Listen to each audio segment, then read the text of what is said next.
So இந்த மாதிரி problem வெறும் போஸ்ட்மார்ட்டல் டிப்ரெஷனால் மட்டும்தான் வருமா, இல்லை வேறு ஏதாவது ரீசனால் வரதுக்கு சான்சஸ்? ஸ்ட்ரெஸ்ஸுங்கிறது, எமோஷ்னல் ஸ்ட்ரெஸ்ஸுங்கிறது என்ன ரீசன்னால வேணால் இருக்கலாம். ஸோ இப்போ நான் எவ்ரிடே பார்க்குற பேஷண்ட்ஸ் பார்த்திங்கன்னா ஹிஸ்ட்ரி எடுக்கும்போது ஒருத்தருக்கும் ஒன்னொன்றுனால இந்த மாதிரி பெயின்ஸ் வரதுக்கு வாய்ப்பு இருக்குது. இப்போ ரீசெண்டாக ஒரு 23 year old கேர்ள், ஸோ அவங்களுக்கு வந்து ஒரு 5 yearsஆகவே இந்த பெயின்ஸ் இருக்குதுன்னு சொல்கிறாங்க. ஸோ அவங்க ஹிஸ்ட்ரி எடுத்து பார்த்ததில் அவங்க 9th 10th படிக்கும்போது அவங்க அப்பா அம்மா டிவோர்ஸ் ஆகிருக்கு. ஸோ அது வந்து அவங்களுக்கு அவ்வளோ ஒரு இம்பேக்ட் வந்திருக்கு. அதுக்கப்புறம் இந்த மாதிரி மசில் டைட்னஸ் வந்திருக்கு, இந்த பெயின்ஸ் வந்திருக்கு.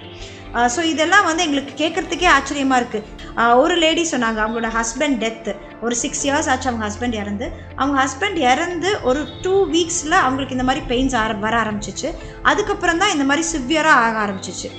இன்னொரு லேடி சொன்னாங்க அவங்களுக்கு வந்து 10 years ஆஃப் மேரிட் லைஃப், அவங்க they've been trying for pregnancy, ஆனால் ஃபர்டிலிட்டி ட்ரீட்மெண்ட்ஸ்லாம் பண்ணிகிட்ருக்காங்க. இவங்களுக்கு இந்த மாதிரி பெயின்ஸ் இருக்குது. ஸோ இந்த மாதிரி ஃபர்டிலிட்டி ட்ரீட்மெண்ட்ஸ் அண்டர்கோ பண்ணுற லேடிஸ்க்கு அகெயின் தட் எமோஷ்னல் ட்ராமா, அதனால் இவங்களுக்கு இந்த பெயின்ஸ் வருது.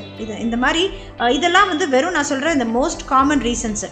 இந்த மாதிரி நிறைய ரீசன்ஸ் இருக்குது. அதாவது சடனாக நமக்கு ஒரு எமோஷ்னல் ஸ்ட்ரெஸ் இருக்கும்போது, அதுவும் இப்போ கோவிடுக்கு அப்புறம் பார்த்திங்கன்னா நிறைய இந்த பெயின்ஸ் ஜாஸ்தி ஆகிடுச்சு. அதை எப்படி ரிலேட் பண்ணுறோம் அப்படின்னா, ஒன்று கோவிட் அப்போ நிறைய நம்ம இந்த டெக்ஸ்ட் பண்ணுறது, ரொம்ப நேரம் மொபைல் யூஸ் பண்ணுறது, இன்னொன்று கோவிட் அப்போ இருந்த அந்த stress factors, anxiety factors, plus Covid அப்போ இருந்த டெத்ஸ். ஸோ நம்ம க்ளோஸ் ஃபேமிலி மெம்பர்ஸ் யாராவது தவறி இருப்பாங்க. ஸோ அதனால் அந்த ஸ்ட்ரெஸ் ஃபேக்டரில் வர்ற திடீர்னு வர்ற இந்த மசில் டைட்னஸ்னால் வர்ற பெயின்ஸ் தான் இந்த மாதிரி ஜா பெயின்ஸாக மேனிஃபெஸ்ட் பண்ணுது. ஜா பெயின்ஸ் மட்டும் இல்லை, ஹெட்ஏக்ஸா, ஐ பெயின்ஸா, இந்த மாதிரிலாம் ஒரு சைடு மட்டும் ஃபுல்லாக டைட்டாக இருக்கிற மாதிரி ஒரு ஃபீலிங், ஸோ இந்த மாதிரி மேனிஃபெஸ்ட் பண்ணுது.